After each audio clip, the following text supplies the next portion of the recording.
Teman-teman semua, apa kabar?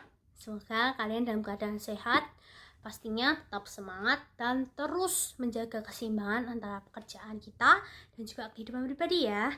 Nah, sebelum kita mulai podcast nih, ada pepatah bilang bahwa tak kenal maka tak sayang. Pada podcast kali ini, perkenalin dulu, nama aku Angelita dan di sini aku sebagai manajer divisi SDM. Nah, di sini aku hadir melalui podcast internal kita untuk apa? Untuk sebagai ruang refleksi, lalu informasi, sekaligus penguat solidaritas kita bersama sebagai satu keluarga besar perusahaan.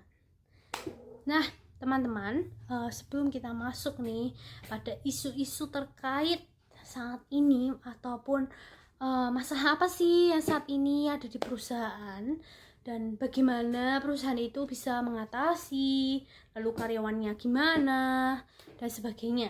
Nah, saatnya kita masuk pada topik kita dan juga apa masalah pada yang terjadi pada saat ini. Kita semua itu kan pernah ataupun mungkin mendengar ya, di luar sana itu mungkin banyak perusahaan yang udah ter-PHK, mungkin perusahaannya kolab, akhirnya karyawan juga semuanya nggak bisa bekerja.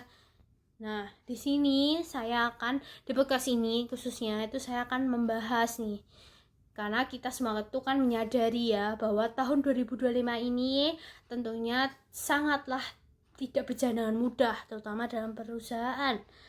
Gejolak ekonomi global, ketegangan geopolitik, dan efek jangka panjang dari perubahan pola kerja yang sekarang pasca pandemi. Karena pandemi kemarin itu kan membuat kita semua tuh kayak down, nggak bisa ke kantor, nggak bisa bekerja tatap muka, apa-apa online. Nah, sekarang ini kan sudah berubah. Apalagi sekarang pandemi juga sudah mulai menyurut. Nah, kita kembali lagi ke proses yang awal di dalam perusahaan. Nah, maka pada pola kerja pasca pandemi ini itu terus mempengaruhi iklim usaha di berbagai sektor, termasuk di industri perusahaan kita ini sendiri. Nah, beberapa perusahaan di luar sana itu juga telah mengambil langkah efisien yang sulit sekali, termasuk pembatasan rekrutmen, bahkan pengurangan karyawan. Nah, di podcast kali ini saya tidak hanya cuma ingin ngomong saja tanpa contoh, tapi saya juga akan mencontohkan yang sebelumnya saya bilang bahwa perusahaan besar, terutama perusahaan besar nih ya, di luar sana itu telah mengambil langkah yang sulit.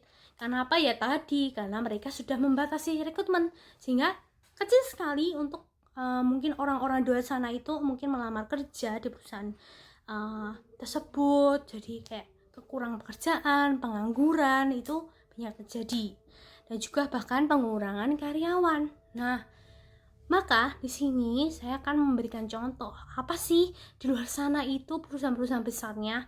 Nah, yang pertama itu saya mengambil perusahaan sangat besar dan mungkin kalian juga pernah tahu, yaitu perusahaan Amazon, di mana mereka itu sudah mengumumkan bahwa mereka itu menerapkan sistem hiring freeze. Dan juga pada yang kedua itu ada perusahaan besar juga, yaitu Meta, yang salah satunya ada Facebook yang kita kenal. Nah, di Facebook ini atau Meta itu melakukan pengurangan sudah hingga 5% dari total karyawan, sekitar 3.600 orang yang mereka melakukan pengurangan karyawan ya. Karena alasan apa sih? Karena alasan mereka itu mau meningkatkan kinerja dan efisiensi secara internal.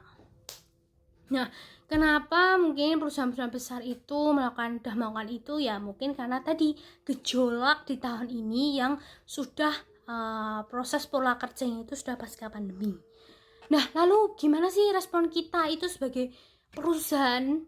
Ya, kita kan juga di dalam perusahaan nih. Nah, responnya apa? Maka respon kita itu di tengah situasi ini, perusahaan kita tuh harus tetap berkomitmennya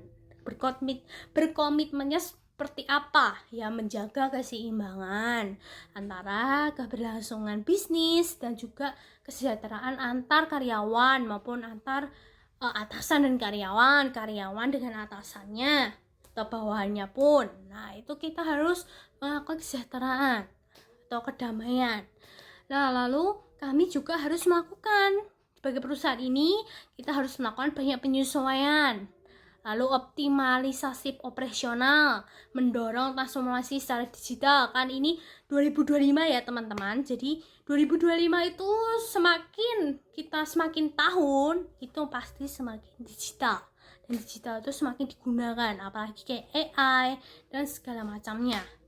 Nah, lalu ada juga penguatan budaya kerja yang harus lebih lincah atau lebih gesit. Karena kalau kita ketinggalan nih dengan perusahaan lain, itu juga akan mempengaruhi perusahaan kita. Itu akan dilihat semakin, tradisional banget ya, belum modern gitu. Nah, itu karena kita itu belum lincah, harusnya lebih lincah daripada perusahaan lain. Kita harus gesit, harus maju untuk bisa berkembang dalam perusahaan.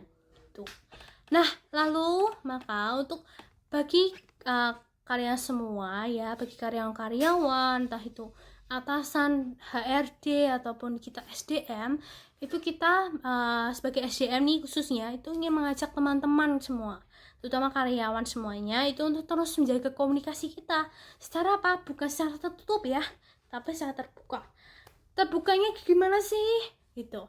Terbukanya itu kalian itu kalau merasa nih ada tertekan dengan mungkin atasan, dengan bawahannya, atau mungkin sesama karyawan, teman, nah itu bisa untuk bercerita lah.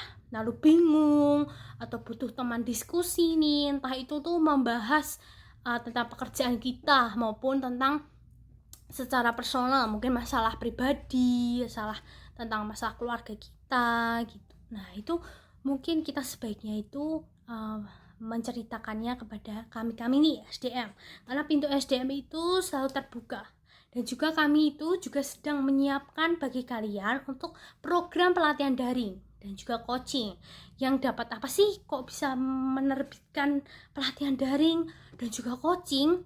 Yaitu ya untuk meningkatkan kapasitas individu para karyawan kita. Karena apa? Kita sebagai karyawan pun kita semua itu tidak mungkin memiliki skill yang terbatas, pasti memiliki skill yang lebih dan lebih. Makanya kita harus memberikan program pelatihan daring dan juga coaching agar kalian semua itu bisa meningkatkan kapasitas individu itu udah lebih baik gitu. Dan juga kita jangan ragu untuk mengambil kesempatan itu, karena kita harus tahu ya bahwa skill up itu bukan lagi pilihan, melainkan skill up itu kebutuhan di masa seperti ini.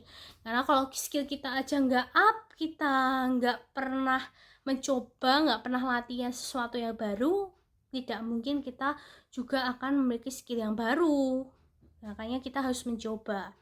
Nah, lalu maka saya itu juga percaya ya bahwa setiap individu di sini itu punya kontribusi yang penting. Nggak punya kontribusi kan ya, pasti semuanya di sini harus punya kontribusi yang penting. Makanya kontribusi itu bisa muncul bahwa kita itu bisa kolaborasi antar divisi, terus akan menjadi keberhasilan.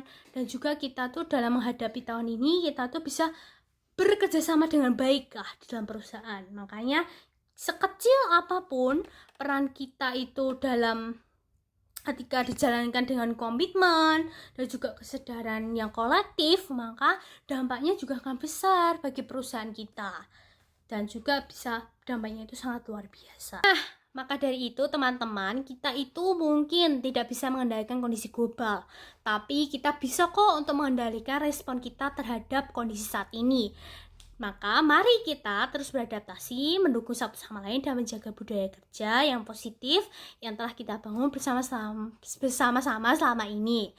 Kalau ada saran, ide, atau aspirasi, teman-teman bisa kok untuk menambahkan di kolom komentar ini, ataupun bisa kirimkan melalui platform IG kita, di internal kita, maupun di platform lainnya. Sampai jumpa di episode podcast berikutnya. Terima kasih telah mendengarkan. Tetap sehat, tetap semangat, dan tetap menjadi bagian terpenting dari perjalanan besar kami. Dan juga teman-teman jangan lupa ya, bahwa kalau kalian ada tertekan maupun ada aspirasi untuk perusahaan kita, jangan lupa untuk terus mengupdate dan juga bisa mengirimkannya ke platform internal perusahaan kita ya. Dan jangan tanggung-tanggung untuk bisa sharing, karena itu yang terpenting untuk masa depan dan juga untuk para karyawan semuanya untuk bisa bekerja terus berkembang.